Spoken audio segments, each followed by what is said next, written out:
Welcome to the Restricted Handling Daily Intel Brief. This is what's been going on in Iran and the Middle East in the past 24 hours. Let's get straight into it, because today's picture out of the Middle East is less about a brand new agreement and more about how fragile the last one already looks when it hits real world friction.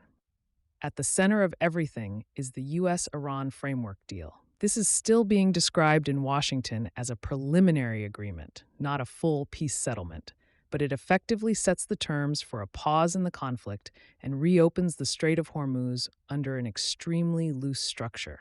The idea is simple on paper: stop active fighting, restore energy flow, and push the hard issues into a 60-day negotiation window. Those hard issues are still the same ones that define the entire region's security balance: Iran's nuclear program, sanctions relief, inspection regimes, and the future of its regional influence network. Nothing is resolved yet. Everything is deferred. And that deferral is doing a lot of work right now. Iran is treating this moment very differently than the US political messaging suggests. Inside Tehran, the narrative is not, "We compromised under pressure."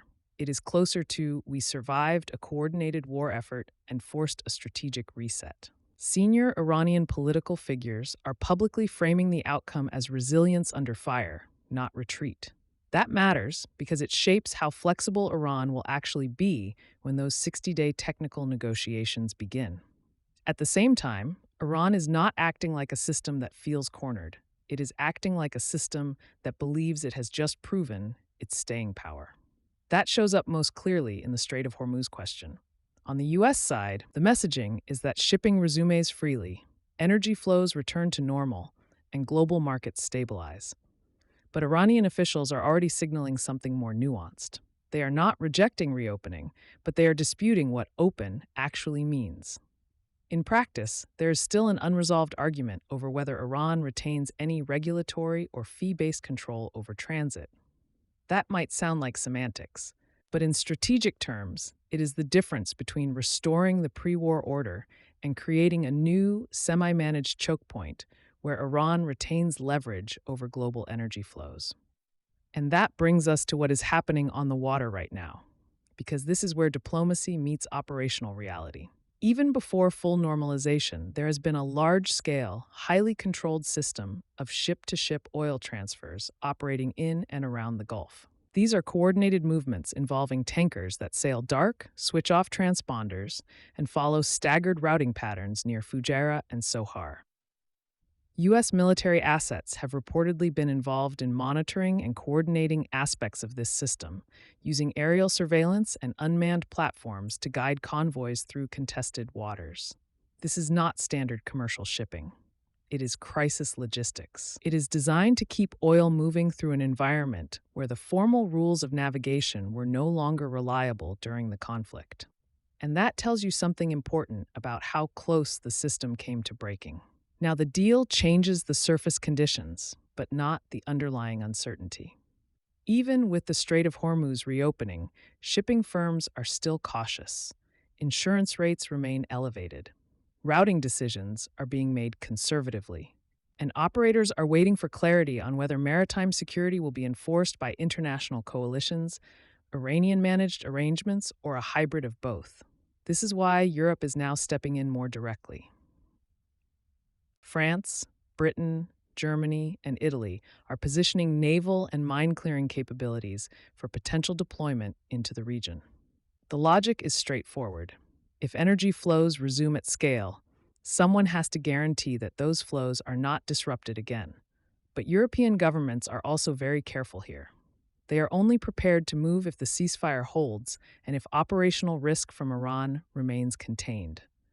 In other words, Europe is preparing for stabilization, but not assuming it yet.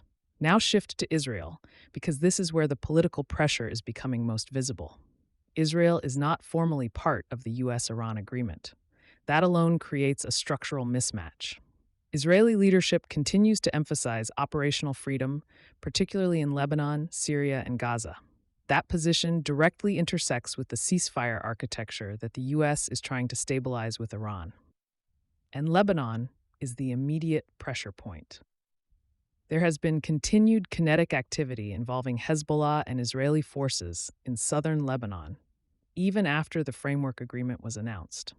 Israel has conducted strikes targeting Hezbollah infrastructure and personnel, while Hezbollah has continued drone and rocket activity against Israeli positions near the border. None of this is full-scale escalation, but it is enough to keep the ceasefire from becoming fully real on the ground. The strategic concern here is not isolated incidents. It is the risk that Lebanon becomes the first place where the US-Iran framework fails to hold under pressure.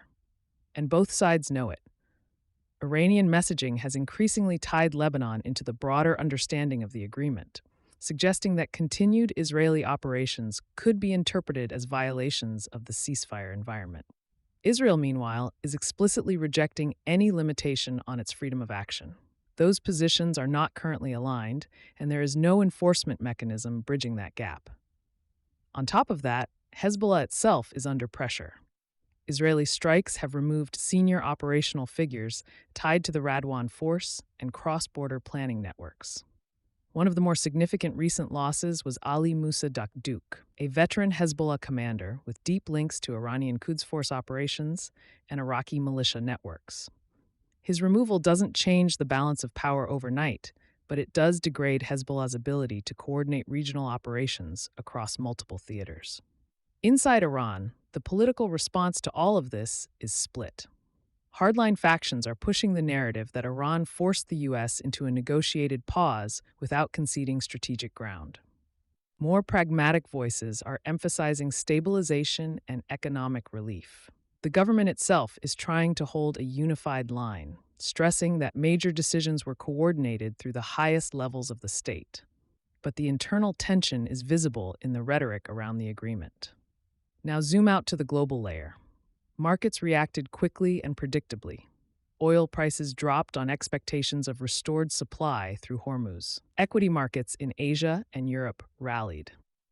Energy importing economies are already seeing early relief signals in fuel pricing. But the shipping sector is not behaving like this is a clean reset. A significant number of vessels remain in the Gulf region, and shipping operators are still waiting for confirmation of safe passage protocols and mine clearance assurances. Japan, in particular, is pressing for clarity before resuming normal transit routes for stranded vessels. So the system is improving, but it is not normalized. And then there is Washington. Inside the U.S., the deal is already becoming politically contested.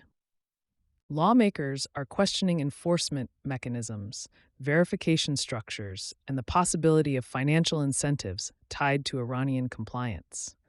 Officials are trying to frame the agreement as conditional and reversible, but the fact that key details are still being negotiated is fueling skepticism on both sides of the political spectrum.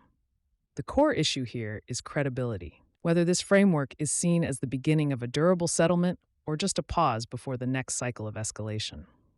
Russia is watching this closely as well, maintaining a cautious public stance. Moscow is supportive of de-escalation in principle, but is clearly avoiding overcommitment to any outcome that might shift U.S. influence in the Gulf in a lasting way. Thank you for listening and for contributing to the growth of this community. If you found the show valuable, a review or a thoughtful comment helps extend its reach to others. For more in-depth analysis, we publish a daily intel brief on Substack, restrictedhandling.substack.com, covering Russia, China, Iran, the Middle East, and the DPRK.